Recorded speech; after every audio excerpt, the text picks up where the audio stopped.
বা আমরাও আসলে বুঝতে পারতেছি না যে আমাদের বিডিআরের যৌক্তিক দাবি অর্থাৎ ন্যায্য দাবি, আমাদের পরে অনেক দাবি এসেছে, সেগুলো কিন্তু সরকারের পক্ষ থেকে পূরণ করা হয়েছে, কিন্তু বিডিআরের এই দাবি পূরণ না হওয়ার পিছনে আসলে বাধাটা কে, এটা কিন্তু সরকারের পক্ষ থেকে জানানো হচ্ছে না।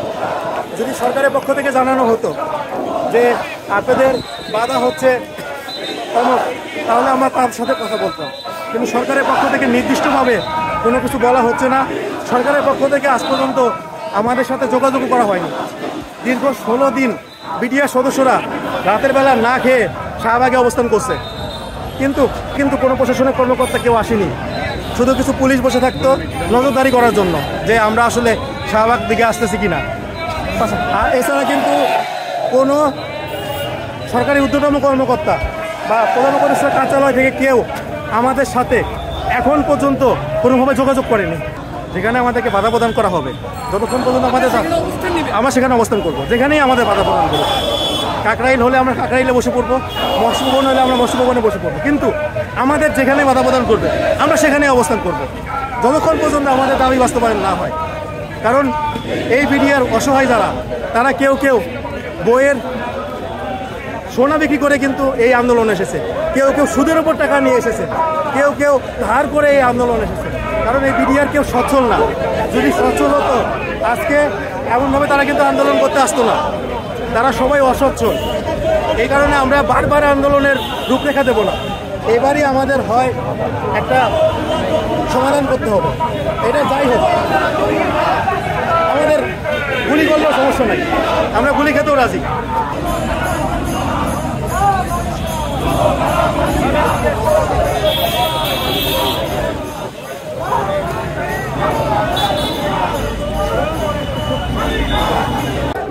ভাই আর উপরে ধরেন ধরেন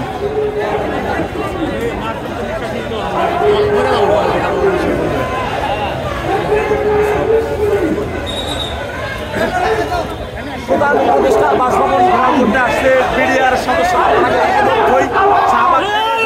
উপদেষ্টা বাসভবন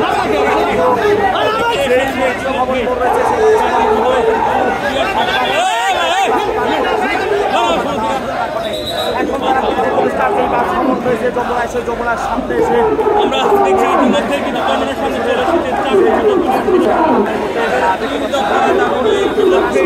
চলে এসেছেন প্রধান উপদেষ্টার যে বাসভবন রয়েছে সেই বাসভবন এবং এখানে পুলিশের ব্যারিকেড সেটি আমরা কয়েক দফায় মানব ব্যারিকেড ছিল সেই ব্যারিকেডগুলো ভেঙে তারা কিন্তু চলে এসেছে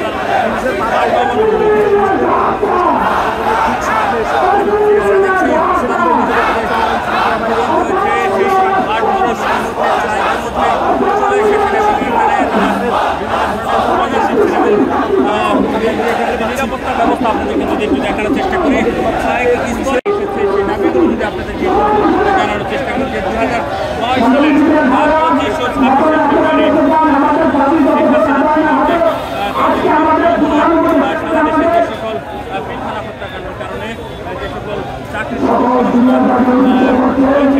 আমরা